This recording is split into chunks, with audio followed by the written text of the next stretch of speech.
আজ 10 জুন 2026 নাসির তামিমার যে একটা মামলা ছিল, পরকীয়া নিয়ে যে একটা মামলা, সেই মামলার ফাইনাল রায় আজ হইছে।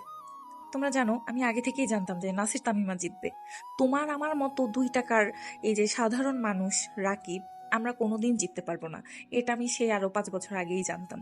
যাই হোক, আমাদের বরিশালে এই সবজিটার নাম হচ্ছে গাডি, গাডি কচু। আর তোমাদের অঞ্চলে কি বলে কমেন্টে আমাকে জানাই যাও। আচ্ছা, আজকে তোমাদের সাথে এই রাকিব তামিমার গল্প বলবো, এইটার জন্য এই ভিডিওটা। আমি তোমাদের রান্না শেখাচ্ছি না, তোমরা যে যেভাবে পারো সেভাবে রান্না করবা। আমাদের বরিশালে যেভাবে রান্না করে সেটা তোমাদের দেখাচ্ছি। বাই দ্য ওয়ে, আমরা গল্পে চলে আসলাম। এই এই যে পরকীয়া বাংলাদেশে যে পরিমাণে বাড়তিছে, আজকের এই রায়ে কোটি কোটি মানুষ সাহস পাবে ওপেনলি পরকীয়া করার জন্য। এই ওয়ার্ডটা আমি 2014 সালে পরকীয়া ওয়ার্ডটা প্রথম শুনছি। আর তখন আমি জানতাম না এটার মানে কি বা এটা কি সত্যি। তারপরে যখন জানলাম অতটা গুরুত্ব দেই নেই। ডে বাই ডে বাংলাদেশে যত ঘটনা ঘটতেছে, তখন আমার কানে কানে গেল যে ও আচ্ছা, এটা এইটা। যাই হোক, যাদের টাকা আছে তারাই হচ্ছে রায় কিনতে পারবে, এটা আমি 2020 সালে বুঝতে পারছি। আমাদের পাশের ফ্ল্যাটের একজনের মামলা ছিল, ওই মামলা থেকে।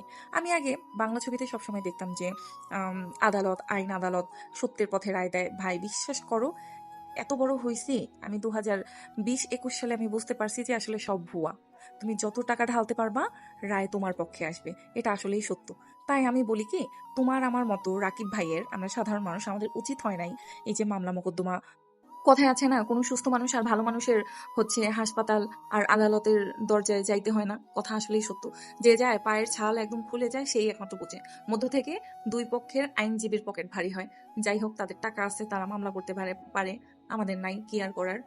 আমাদের পাশের ফ্ল্যাটে ওই যে বললাম যে একটা মামলা ছিল, ওনার হাজবেন্ডের সাথে একটা মামলা ছিল। ওই হাজবেন্ড জজকে মোটা অঙ্কের টাকা দিয়ে রায়টা তার পক্ষে নিয়ে নিছে। এখানে জানা কথা যে রায় তার হাজবেন্ড পায় না। আর হ্যাঁ, পাইতে পারে, কিন্তু ওই জজ ওই মেয়েকে বলে দিছে যে এই ছেলে যেন এই এলাকা থেকে সুস্থভাবে যেতে পারে। কারণ ছেলে ভয় পাইছে যে মেয়ের সাথে অন্যায় করা হয়েছে। এখন যদি মেয়ের পক্ষ থেকে এই রায় কারোরই পছন্দ হবে না, এটা ওই লোকও জানতো। এই জন্য সে ভাবছে যে যদি তারা এটা নিয়ে কোনো কিছু করে বা তাকে যদি মারধর করে, যার জন্য জজ আগেই বলে দিছে মেয়েকে যে আমি শেষ করে দিলাম, এরপর যেন এটা নিয়ে আর কোনো কিছু না হয়। ওই থেকে আমার আর আইন, আদালত, পুলিশ, এই 3 প্রকারের ব্যক্তির উপর কোনো ভরসা নাই। যাই হোক, আল্লাহ ভালো রাখছে, এখন পর্যন্ত এইসব জায়গায় যাওয়া লাগে নাই। আল্লাহর কাছে লাখ লাখ শুক্রিয়া। কিন্তু আজকে রাকিব ভাইয়ের এই যে ঘটনাটা, এটার জন্য সত্যি আমরা মর্মাহত। রাকিব ভাই একটা কথা বলছে, আমি হেরে যাওয়া মানে পুরো বাংলাদেশ হেরে যাওয়া। এই কথার সাথে আমি 100% সহমত। আজকাল তো মানুষ টাকার বিনিময়ে পরকীয়া করে।